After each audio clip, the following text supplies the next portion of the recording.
Hi, I'm Miss Chris. Today I'm going to show you how to make a braided rug placemat out of old t-shirts. This is great if you have a bunch of shirts that you don't wear anymore, and they aren't like a concert tee that you have sentimental value for it, and they're not nice enough to be worth donating. So you can cut them up and you can repurpose them and give them a new life as either a placemat or a coaster, or if you want to go super big, a full-size rug if you have a bunch of shirts that you're like, I've been holding on to them, I don't know why. It's a great way to repurpose things, give them a new life, and it's a fairly easy project. It does take a little bit of time though, so we're gonna get started right away. The first step to make your braided rug placemat is to take your t-shirt and you're just gonna cut off the hem since that section is gonna be thicker. And then once that's cut off, you're gonna pick a point from the bottom, cut on a slight diagonal. So it's about 1 inch thick, and then you're going to cut in a spiral around your shirt, keeping about 1 inch thick. It doesn't have to be perfect, since when you braid it, no one will be able to tell whether or not it's exactly 1 inch all the way around. You're just going to keep cutting until you have one long strip of t-shirt. So you'll stop when you hit about the sleeves. And you're going to do this for 3 shirts. That way you have 3 strips that you can braid. Once you have all 3 of your shirts cut up, you're going to take the ends and tie it into a knot. And then you're going to braid the shirts together. It's going to be easiest if you tape down your knot. That way it doesn't move around on you. You're going to separate so you have one of your balls of t-shirt yarn in the center and then one on each side. And to braid, you're going to take the left ball of yarn and bring it center, moving center to the left, and then take your right ball of yarn and move it center, moving center to the right. And then you're just going to continue to do that pattern over and over. So you're going to go left to the center, and then take the right to the center, left to the center, and then right to the center. And you're just going to want to tighten up your braid as you're going. That way it's nice and pulled together. And you're going to repeat this steps over and over until the very end of your t-shirts. While you're working on this braid, since it will take some time, we have a ton of different audiobooks that you can listen to while you work on this. They're available as either on CD, as playaways, which are kind of like a ye old iPod that has one book on it. And then we also have Hoopla and Libby, which are websites and apps, so that way you can listen on your phone with tons and tons of different books. So any genre that you like, we have a book that will fit your interests. So I absolutely recommend it. That's normally what I end up doing when I'm crafting. That way I can still enjoy reading and all the great stories that are out there in the world and also make cool things at the same time. I just finished listening to Bad Girls Never Say Die by Jennifer Mathieu. You might know her name because she's also the author of Moxie, which was recently turned into a Netflix movie. Bad Girls Never Say Die is fantastic. It is a gender-flipped retelling of S.E. Hin's The Outsiders.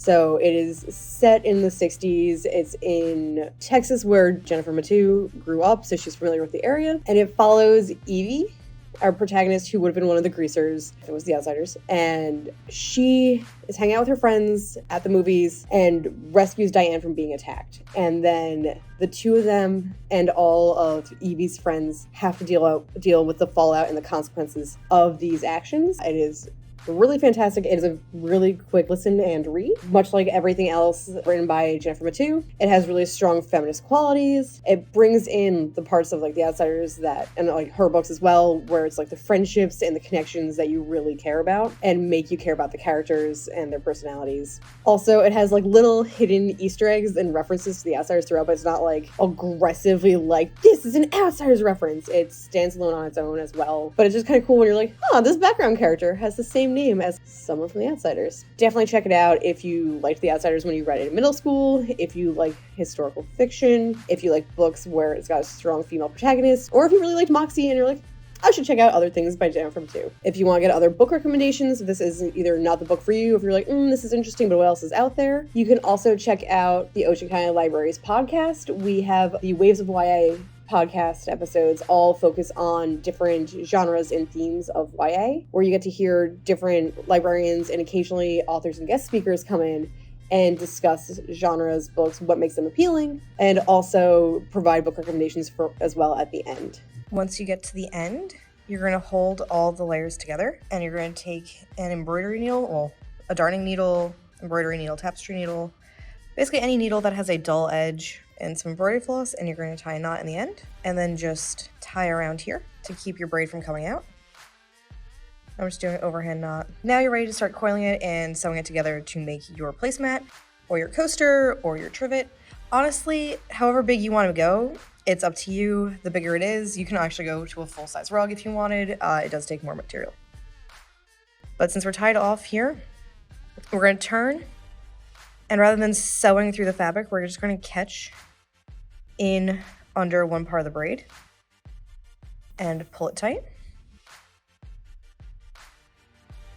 And we're going to turn, and we're going to go through these tails that we have, and we're going to tuck them to the back when we're done as we're doing this.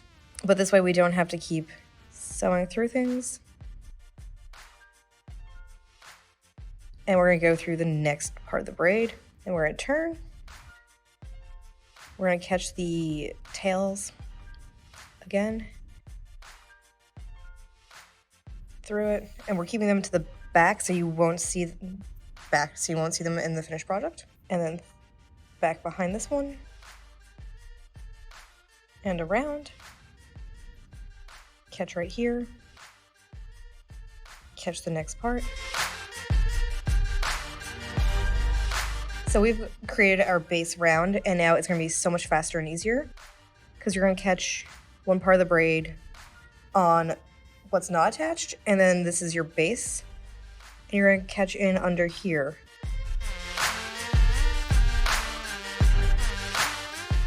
And then you're going to keep working your way around. You're not going to grab necessarily every other for one-to-one match because you're going to keep getting bigger and bigger.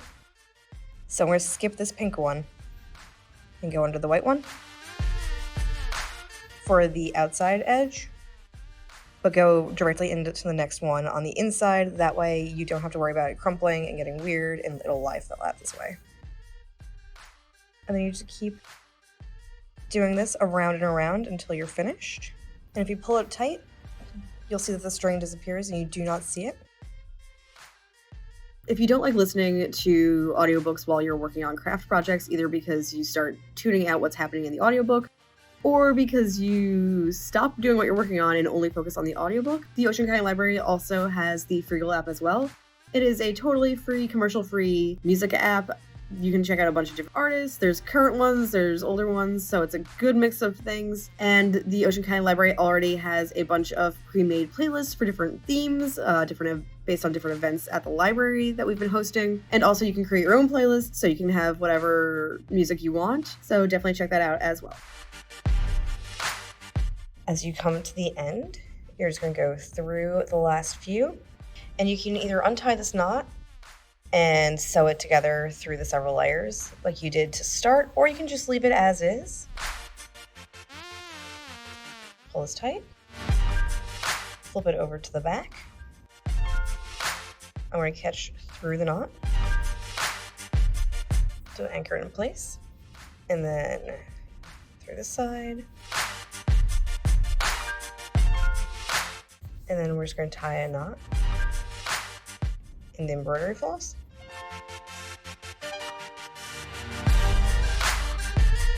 Trim your thread.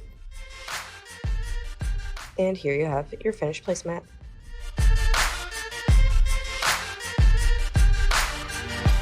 Support public libraries. Like, share, and subscribe for more great videos.